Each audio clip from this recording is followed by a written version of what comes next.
Assalamualaikum warahmatullahi wabarakatuh. Kita masuk hari ke-14 dan kita masih mengambil pelajaran dari Rajulun min Aqsal Madinah. Seorang yang gak dikenal namanya dari sudut kota. Dan satu karakter yang kita pelajari dari sini, dan ini karakter orang-orang besar di sepanjang masa, yaitu orang yang tidak punya rasa dendam sedikit pun juga.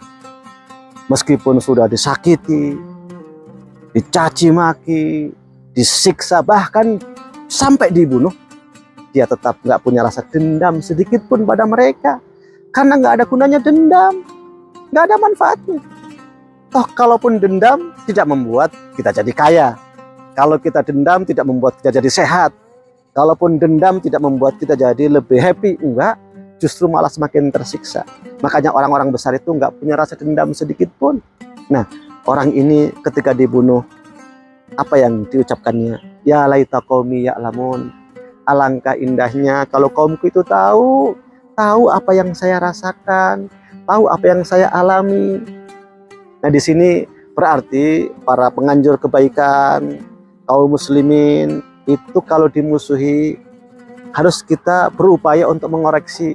Jangan-jangan kita belum mampu membuat mereka tahu, atau cara kita menyampaikan pengetahuan pada mereka itu belum pas, kita rubah sampai mereka benar-benar tahu.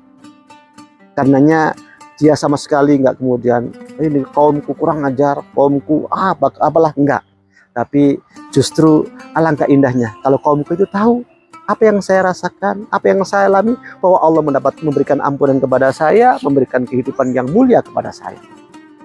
Kita lihat Rasulullah Shallallahu Alaihi Wasallam, ternyata beliau adalah manusia terbesar, teragung di muka bumi ini. Sama ketika disakiti oleh kaumnya, bahkan beliau sampai benar-benar merasa hatinya itu mungkin hancur begitu ya.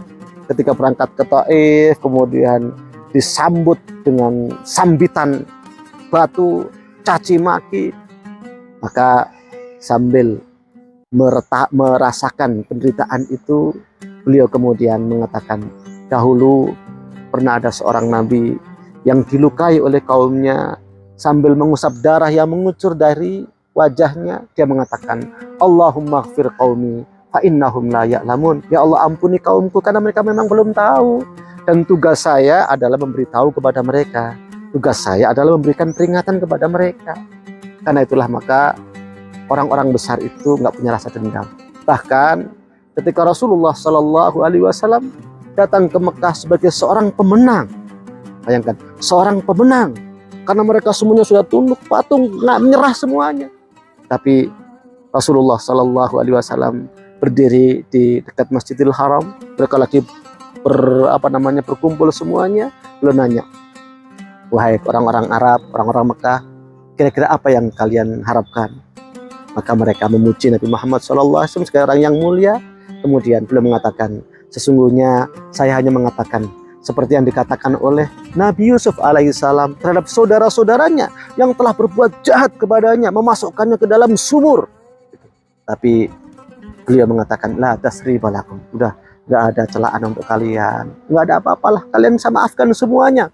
Maka Rasulullah SAW, idhabu fa antum tulaqa, pergilah kalian semuanya bebas. Saya tidak akan pernah menyakiti kalian, meskipun kalian dulu mungkin pernah menyakiti saya.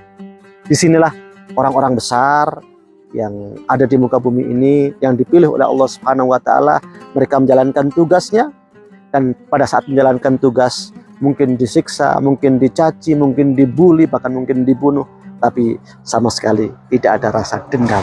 Yang ada adalah harapan optimis agar mereka semakin hari semakin tahu dengan apa yang diajarkan, apa yang ditunjukkan, sehingga mudah-mudahan mereka tetap bisa bersama-sama di surga Allah Subhanahu wa Ta'ala. Mudah-mudahan kita termasuk orang-orang yang berjiwa besar, Tak ada sedikit pun dalam hati kita rasa dendam kepada siapapun. Karena kita punya kewajiban untuk menyampaikan, kewajiban untuk mengajarkan, kewajiban untuk mengingatkan. Berikutnya, memberikan hidayah itu urusan Allah Subhanahu wa taala. Aku qouli hadza wa astaghfirullahi wa lakum innahu wal ghafurur rahim. Wassalamualaikum warahmatullahi wabarakatuh.